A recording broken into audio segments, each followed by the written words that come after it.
Assalamualaikum warahmatullahi wabarakatuh. Jumpa lagi bersama saya, Dr. Muslimin Spesialis Kulit dan Kelamin, di channel saya Yuk Sinau Dermatovenerologi.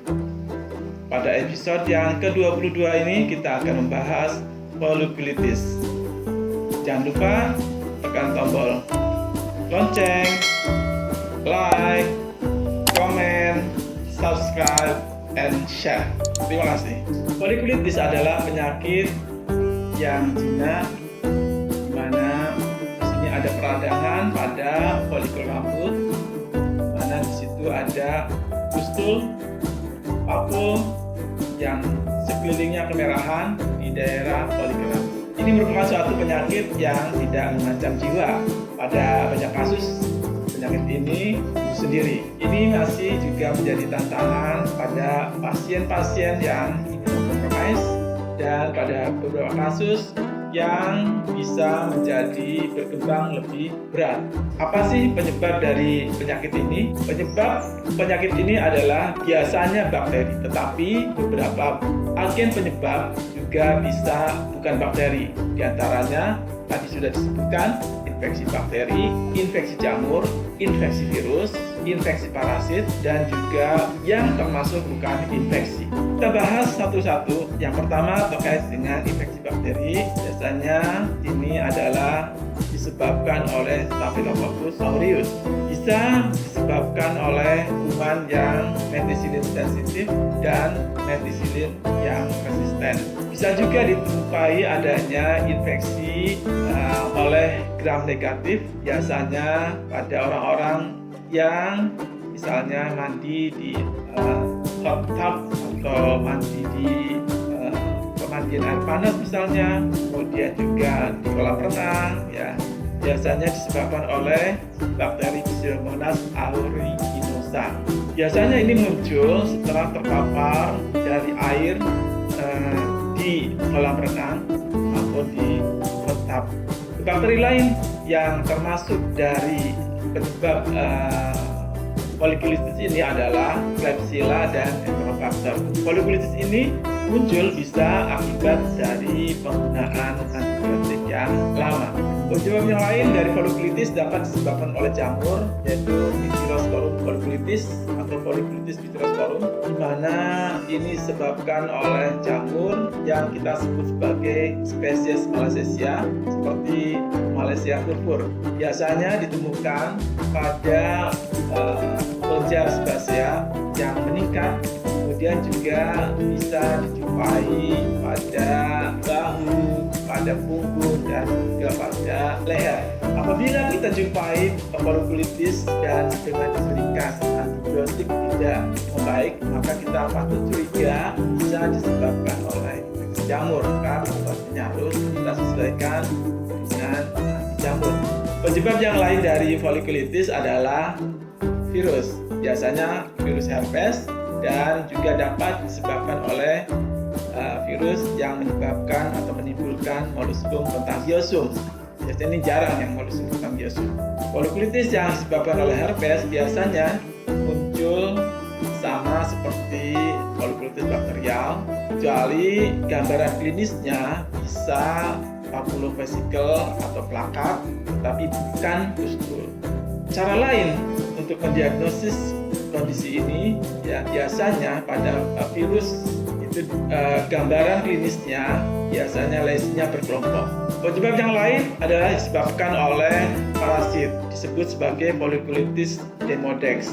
Tipe ini disebabkan oleh kutu Demodex folliculorum. Folikulitis ini kontroversial karena demodex biasanya berada pada daerah kelenjar sebasea pilonidal di kulit, di mana bahwa hampir 80-90% manusia membawa atau memiliki kutu ini.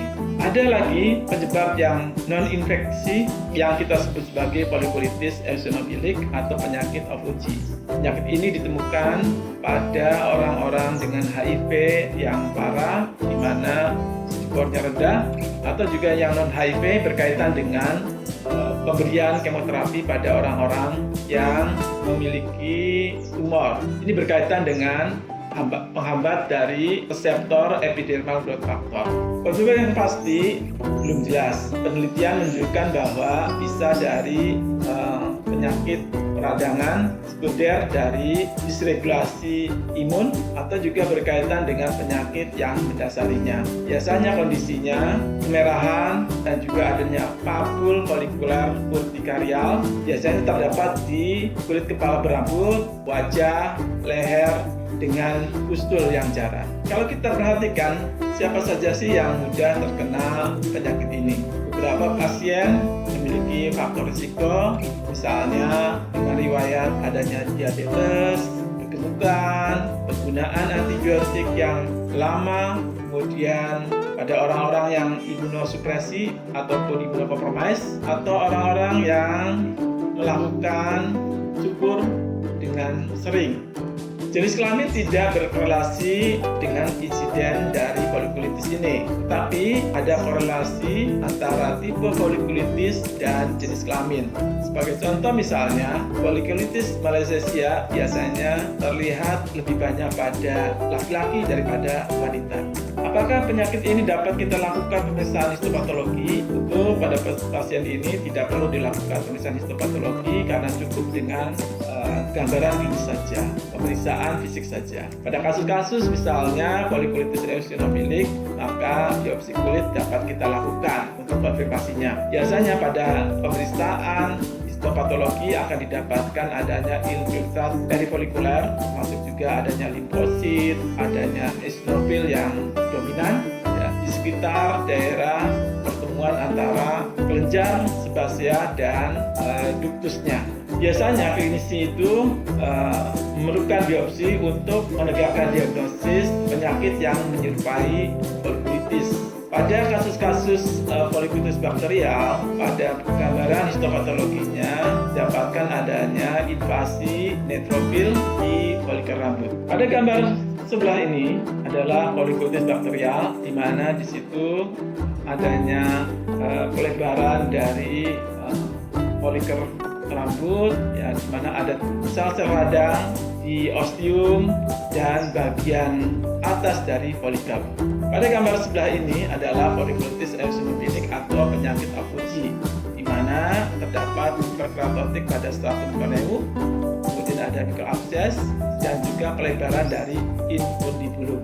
Pada pasien dengan folikulitis dapat kita telusuri ya pertanyaan-pertanyaan, misalnya apakah ada riwayat garuk karena gatal, kemudian apakah berkelindan yang berlebihan, apakah pemakaian topikal steroid yang lama, juga pemakaian antibiotik yang lama, atau mandi di hot tub ataupun di kolam renang, atau apakah memiliki riwayat HIV dengan CD4 kurang dari 250, atau juga pada pasien-pasien yang mengalami atau menjalani transplantasi. Pada pemeriksaan fisik dapat kita lihat daerah folikel rambut, biasanya di daerah ekstremitas atas maupun bawah, juga di dada, di punggung, wajah, di scalp, di kulit kepala berambut. Apakah ada di situ pustul dan peradangan di sekitarnya? Bagaimana sih menegakkan diagnosis penyakit ini? Diagnosis ini cukup dengan gambaran klinis saja. Pada umumnya tidak memerlukan pemeriksaan untuk yang lain-lain. Ya. Dapat juga kita melakukan misalnya pemeriksaan KOH untuk pencurigaan adanya yang disebabkan oleh jamur. Kita melihat adanya hifa dan spora yang berkaitan dengan Malassezia fulvur. Pemeriksaan KOH juga dapat dilakukan untuk menentukan misalnya folikulitis demodek, tapi ini jarang kita lakukan di praktek. Pemeriksaan biopsi biasanya juga untuk mengkonfirmasi diagnosis dari eosinofilik folikulitis. Bagaimana pencegahan dari penyakit ini? Penyakit ini biasanya akan sembuh spontan. Pada kasus-kasus yang berat tentu kita dapat berikan antibiotik, anti jamur atau anti parasit, tergantung dari penyebab yang ada, tergantung dari diagnosisnya. Harus kita edukasi bagaimana melakukan higiene yang baik. Kita lakukan kompres hangat beberapa kali, setiap kalinya sekitar 15 menit pada daerah yang terkena. Harus juga kita mengedukasi untuk mencegah menggaruk ataupun mencukur pada daerah yang akan menimbulkan iritasi dan luka yang dapat menimbulkan pelebaran atau penyebaran penyakit. Pada pasien dengan folikulitis profunda atau juga dengan furunkulosis dan karbunkulosis atau yang lebih ekstensif, maka oral antibiotik harus kita berikan seperti spaleksin, ciprofloxacin, dan bisa juga terapi yang antibiotik yang lainnya.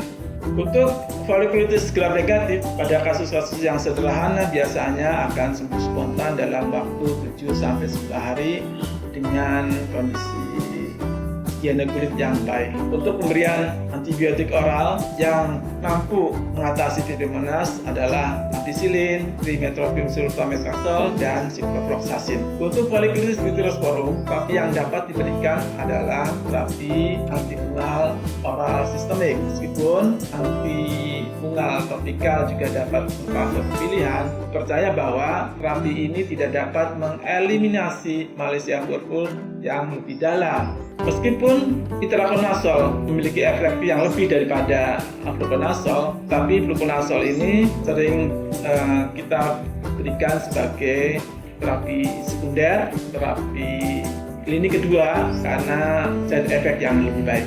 Untuk folikulitis yang disebabkan oleh virus, tetap obat antivirus aciclovir, valciclovir, dan famciclovir merupakan pilihan yang baik. Folikulitis yang disebabkan oleh molluscum contagiosum dapat diberikan terapi dengan terapi untuk molluscum contagiosum.